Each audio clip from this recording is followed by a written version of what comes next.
Milliy armiyamiz, ona yurt qalqoni, tinchligimiz posboni. Butun mamlakatimizda bo'lgani kabi viloyatimizning barcha shahar va tumanlarida ham Vatan himoyachilari kuni hamda O'zbekiston Respublikasi Qurolli Kuchlari tashkil qilinganligining 34 yilligi tantanali tarzda nishonlandi. Hududlarda bo'lib o'tgan bayram tadbirlari tafsiloti hozirgi lavhamizda. O'zbekiston Respublikasi Qurolli Kuchlari tashkil etilganligining 34 yilligi hamda 14 yanvar Vatan himoyachilari kuni bayrami viloyat ichki ishlar boshqarmasida ham tantanali tarzda nishonlandi. Tadbirda boshqarma shaxsiy tarkibi, hududiy va sohaviy ichki ishlar organlarining bir guruh fidoyi xodimlari, shuningdek, soha faxriylari ishtirok etdilar.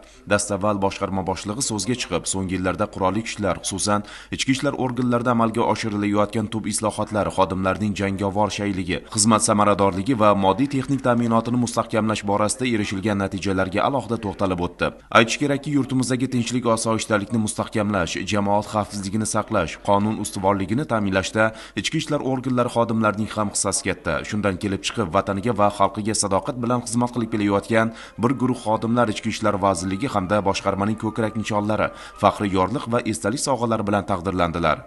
Men 2022-yildan buyon ichki ishlar organlari sohasida xizmat qilib kelmoqdaman. Hozirda ichki ishlar boshqarmasiga qarashli voyaga yetmaganlarga ijtimoiy huquqiy yordam ko'rsatish markazi psixologiman.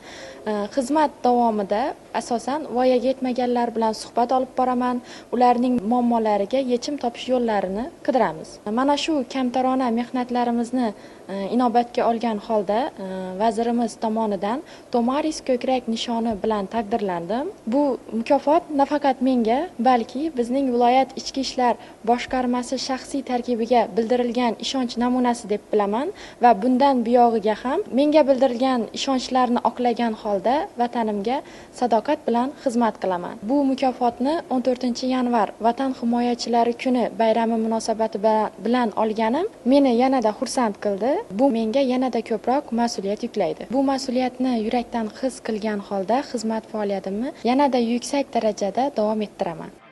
Shuningdek, tadbir davomida xizmat vazifalarini bajarish paytida qahramonlarcha halok bo'lgan xodimlarning oila a'zolariga hamda yosh avlodni vatanparvarlik ruhida tarbiyalash ishlariga salmoqli hissa qo'shib kelayotgan soha faxriylarining bir guruhiga ham bayram sovg'alari topshirilib, ularning ko'p yillik samarali xizmat faoliyati munosib e'tirof etildi.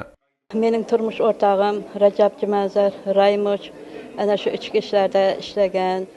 1991-yil 20-avgust kuni o'z xizmat vazifasini bajarayotgan paytida halok bo'ldi. Ichki ishlar vazirligiga rahmat, viloyat ichki ishlar boshqarmasi rahbariyatiga rahmat. Ular bizlarni chetga surib qo'ygani yo'q. Bizlarni har bir tadbir bo'lami, bayram bo'lami yo'qlaydilar. Turmush o'rtog'im dunyodan o'tgandan keyin bizlarga beriladigan e'tibor, vatan uchun o'z jonini qurbon qilgan insonning o'limidan keyin ham elning, yurtning qalbida mangu yashashdan dalolat beradi.